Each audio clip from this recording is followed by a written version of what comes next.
Gilets jaunes,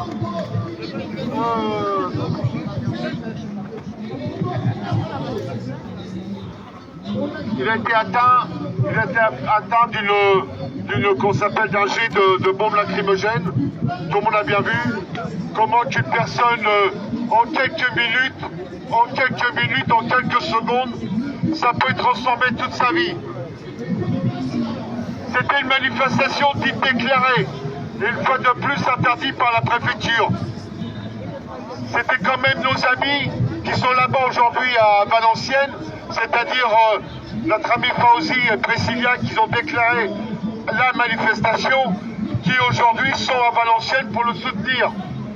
Il ne faut pas oublier que chaque jour, suite à nos manifestations, beaucoup de gens deviennent éborgnés, deviennent mutilés, deviennent blessés.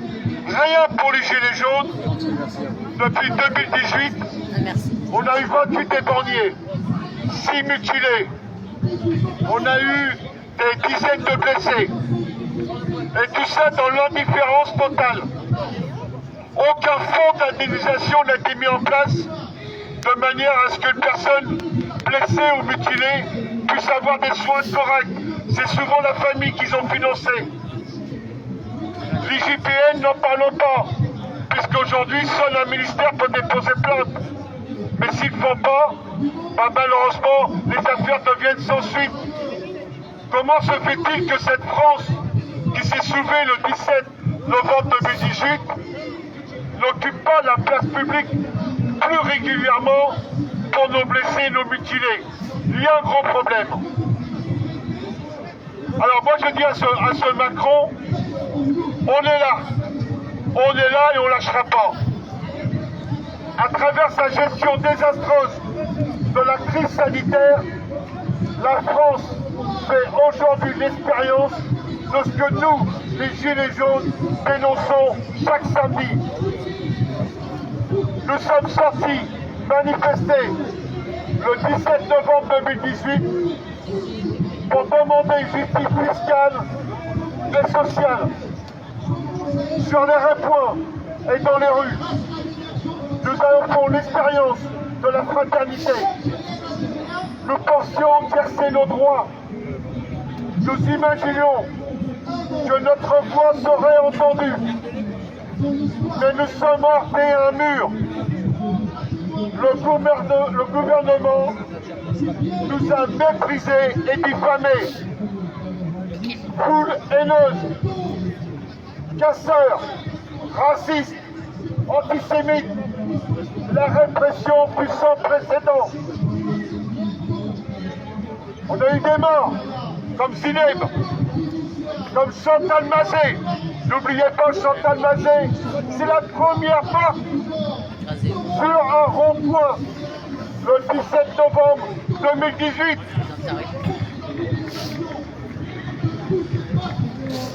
Nous avons eu 28 épargnés, 6 mains arrachées. Le dernier, c'était au mois de septembre l'année dernière, avec notre ami Richard. Plusieurs milliers de blessés, plus de 15 000 gardes à vue, plus de 5 000 condamnations, environ 800 prisonniers.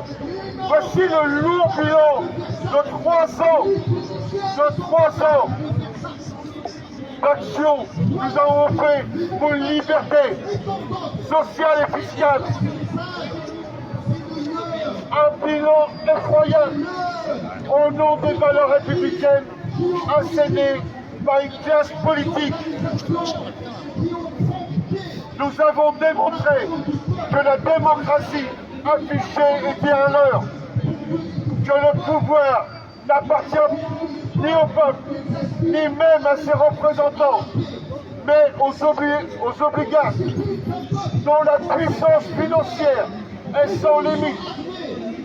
Nous avons organisé des manifestations massives, des occupations de ronds-points, des ouvertures de péages et des assemblées générales.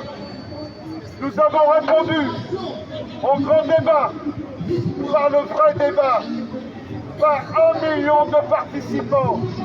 Nous nous sommes mobilisés contre la vente des aéroports de Paris qui à ce jour n'est toujours pas effectué. Ce qui proclame qu'un combat n'est jamais fini. Nous avons proposé les concepts d'un référendum d'initiative citoyenne, le RIC, d'assemblée constituante, de démocratie directe et participative. Mais la violence d'État a continué. J'ai même vu, même hier, pour une simple manifestation, toute cette première ligne a reçu des coups de matraque. Pour ces actes, nous avons été arrêtés, séquestrés, fichés et incarcérés pour des motifs fallacieux. Le gouvernement bafoue les droits de l'homme en restreignant nos libertés fondamentales. Ces droits constitutionnels sont pourtant sacrés et inaliénables. Aujourd'hui, après 3 ans, le gouvernement installe les bases d'un régime totalitaire. Nous nous opposons à cette énième loi liberticide qui s'inscrit dans le cadre de l'état d'urgence sanitaire et sécuritaire. Un cadre sans cesse reconduit qui frappe l'ensemble du peuple de France. Nous appelons le peuple de France à reprendre le pouvoir qu'on lui a confisqué, à se mobiliser massivement contre ce gouvernement et lui reprendre son destin en main. Nous avons retrouvé la fraternité. Regagnons la liberté et l'égalité. Les amis, dès le 17 novembre, beaucoup d'actions vont se passer au niveau national. On n'a pas de leçon à recevoir de ce gouvernement. Prenez soin, regardez bien autour de vous de ce qui va se passer et rejoignez chaque point de blocage, chaque point de rassemblement qu'il va y avoir dès le 17 novembre, dès le matin. Les amis, un grand merci. Ceux qui veulent prendre la parole, il n'y a pas de problème. Mais une chose est sûre, on ne lâche rien et ensemble, on va préparer le 20 novembre que toute l'histoire de France s'en souviendra. Merci les amis, on continue. Bravo.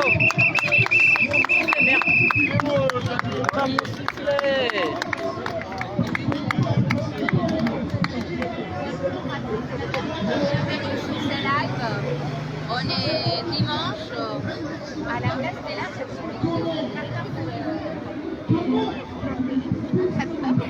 9 ans à la place de l'Arc.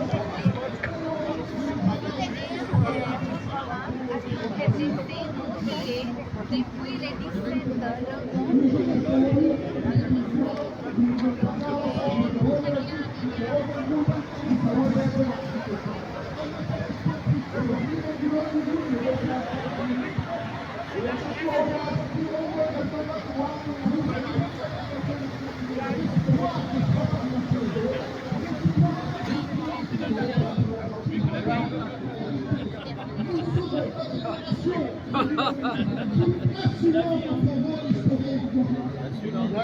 qui va prendre la parole. D'accord, on va parler un peu. C'est pas ce qui me dérange le plus de parler librement, tant que je peux encore. Alors, on n'est pas nombreux aujourd'hui, mais c'est pas toujours le nombre qui compte, c'est l'intensité, la force, l'énergie qui vient de partout en France. Alors il faut savoir qu'on vit dans un pays qui a tout d'abord pour le mouvement des Gilets jaunes, auquel j'appartiens fièrement.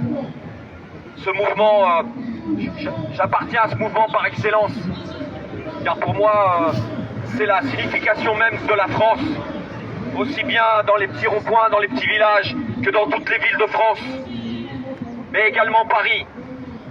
Aucune rivalité dans le combat, aucune. Tous ceux qui voudront vous montrer ne serait-ce que l'ombre d'une rivalité ne sont pas dignes du combat. Nous avons des revendications que nous portons fièrement. Justice sociale, justice fiscale, démocratie directe. Et participative. Merci à tous ceux qui nous font les banderoles et qui les portent chaque semaine. Parce qu'en effet, les gilets jaunes n'ont jamais disparu. Des rues de France, ils sont sur les ronds-points. Ils sont partout, le courage les emmène. Ils sont à discuter, à essayer d'imaginer un avenir meilleur pour eux-mêmes et pour leurs enfants. Parce que ce qui s'annonce pour nous, en réalité, c'est très sombre. Nous avons d'un côté des milliardaires transhumanistes qui visent la conquête du cosmos et également l'immortalité avec les nouvelles technologies. Alors je m'égare pas du sujet parce que nous sommes sortis pour un avenir meilleur. Nous sommes sortis pour que nos anciens fassent pas les poubelles pour manger, que les jeunes soient pas dans la galère parce que certains font les poubelles pour manger aussi, les jeunes. Donc on veut pas de ça. En 2021, on est en droit d'espérer mieux que de l'indifférence à la souffrance. L'indifférence à la souffrance doit cesser. Nous devons exprimer le mal-être de nos sociétés. Nous sommes l'évolution. Nous ne sommes pas la révolution, nous sommes l'évolution. Donc un grand hommage à tous ceux qui ont perdu une main, à tous ceux qui ont perdu un œil, pour avoir le courage de venir exprimer tout ça dans la rue. Infiniment merci à eux et un grand respect pour eux, ainsi que leurs familles, parce qu'ils sont choqués psychologiquement et physiquement à vie, ainsi que toute leur famille. Nous sommes venus ici pour confirmer les violences policières et la répression que nous avons subie pendant 3 ans dans la rue. C'est extrêmement violent et pour enlever des mains, des membres et des yeux aux personnes, ça s'appelle de la barbarie, de l'extrême violence. Alors on ne peut pas critiquer les personnes qui font les manifestations et les rassemblements pour les gilets jaunes en Île-de-France parce qu'il y a ça ou ça ou ça ou ça. À partir du moment où il y a un certain nombre de personnes, on fait tout pour que ça se passe bien. On appelle à une manifestation chaque samedi pacifiste. On appelle à quelque chose de digne qui représente l'esprit du mouvement des gilets jaunes. Les travailleurs dans leur diversité, les citoyens dans leur diversité. Voilà ce que nous sommes. Avec notre cœur et notre âme, nous portons la dignité humaine. Parce que chacun d'entre nous a droit de la conserver, la dignité, et d'espérer le meilleur de l'humanité. Que ce ne soit pas une théorie, que ce ne soit pas une hypothèse, ou un faux semblant, mais que ce soit une réalité. Et ça, on peut le faire, même si tout est fait pour nous briser. Les dernières augmentations de gaz, d'électricité, ça veut dire, vous voyez les gars, vous êtes sortis pour l'augmentation, pour le prix du carburant. Et bien regardez aujourd'hui, on l'augmente encore. C'est pour nous briser le moral, pour nous dire tout ce que vous faites, ça sert à rien.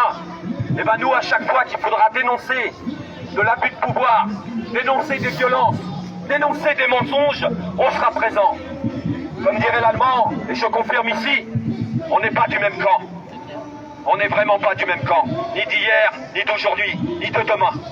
Merci à vous, et respect à tous les gilets jaunes et à tous ceux qui luttent dans les rues de France. Bravo! Allez, là ça va être à point nu. Un espoir, un espoir.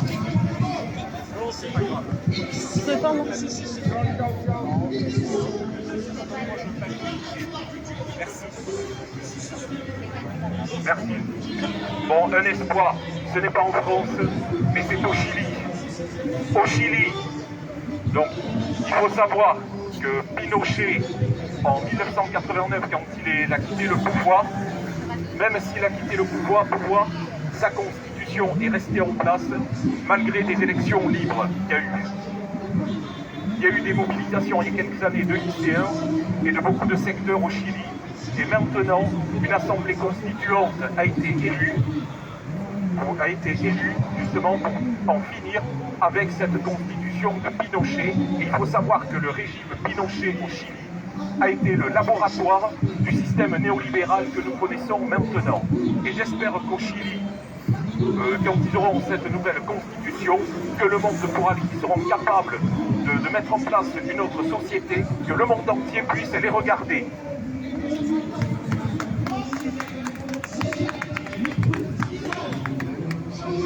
Il faut savoir qu'à partir de mercredi 17, il y aura un événement par jour qui va se dérouler.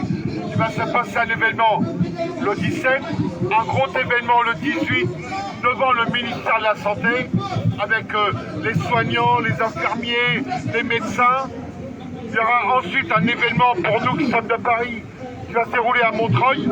Donc tout le monde près de la mairie de Montreuil le 19 au soir avec une marche des flambeaux dans les rues de Montreuil.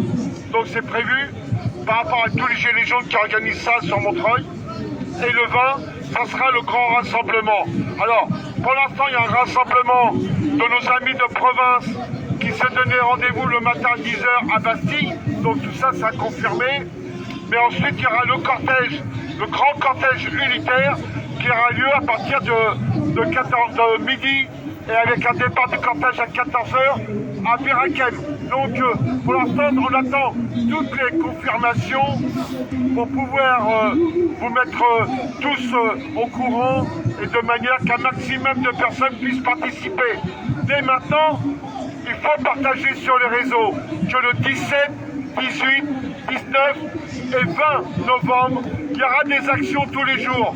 Cette liberté d'entreprendre, cette liberté d'agir, cette liberté de dire, ce n'est pas un préfet qui va nous l'interdire. On est sous la Constitution, on est tous protégés. Mais une chose qui est sûre aujourd'hui, beaucoup de gens se rendent dans les hôpitaux, on laisse plus rentrer comme il fallait, comme il faut, pour des problèmes de santé. Alors c'est trop facile de virer des infirmières et de ne pas le reconnaître. Et bien nous, les Gilets jaunes, vendredi, c'est jeudi 18, il y a une action de prévue devant le ministère de la Santé. Eh bien tout est permis. Il va falloir crier, hurler, parce qu'il y a un moment ou un autre, on ne peut pas laisser ce gouvernement faire du peuple de ce qu'il veut. Voilà. Donc je compte sur vous pour faire passer le message. 17, 18, 19 et le grand rassemblement à Paris, je peux vous dire que la France doit se marcher d'un seul homme sur la capitale. Donc franchement, au bout de 3 ans, soit que nous faisons une grande action cette semaine, soit malheureusement, on va laisser le gouvernement gagner. Comme ils ont dit, leur horizon, c'est 2030. Nous, notre horizon, c'est le 20 novembre. Voilà, il faut bien comprendre qu'on ne les laissera pas aller dans leur système. Merci les amis, mais surtout ne lâchez rien, parce que sans vous, on ne pourrait pas avancer. Moi, je le dis depuis longtemps. Si j'organise des rassemblements, c'est pour tous ceux qui ne peuvent pas y aller souvent dans nos rassemblements le samedi, mais qui sachent qu'il y a quelque chose de dimanche. Aujourd'hui, vous avez des ronds-points qui sont encore tenus. Vous avez encore des rassemblements comme à Valenciennes aujourd'hui. Partout en France, il y a des gens comme ce soir qui vont prendre le risque de prendre des péages, de faire des ouvertures. Quel que soit le nombre, c'est simplement un nombre déterminé. On ne veut pas de manifestants spectateurs. On veut des manifestants acteurs. Si nous ne sommes pas acteurs, on n'avancera pas.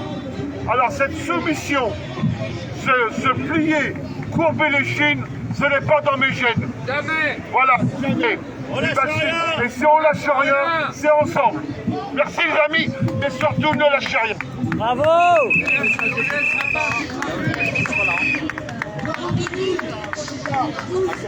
Bon, notre ami va dire un mot. Il est organisateur du vin, mais l'autre non.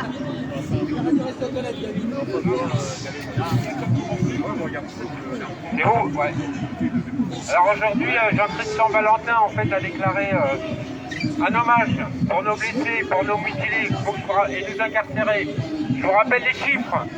À novembre 2019, donc entre novembre 2018 et entre novembre 2019, vous avez eu 10 000 interpellations préventives. 10 000 interpellations, 3 000 condamnations, dans la moitié à des peines de prison ferme. Je vous rappelle également que vous avez eu plus de 35 éborgnés par le gouvernement. Vous avez eu 5 mains arrachées, et là ce sont les chiffres officiels du journaliste David Dufresne. Donc ça veut dire qu'il faut quand même penser qu'il y a beaucoup plus de mutilés blessés. Donc il ne faut pas les oublier, on se bat aujourd'hui aussi pour eux. Hein, jusqu'à temps qu'ils obtiennent réparation de leur préjudice. Donc il ne faut pas les oublier. C'est pour ça que je vous invite en fait à participer à l'anniversaire du mouvement des Gilets jaunes qui aura lieu le 20 novembre, donc samedi prochain. C'est un appel national, donc on compte sur les provinciaux qui nous écoutent. Le rassemblement est à midi à Bir Hakeim, métro Bir Hakeim. C'est la ligne 6, merci, dans le 15e arrondissement.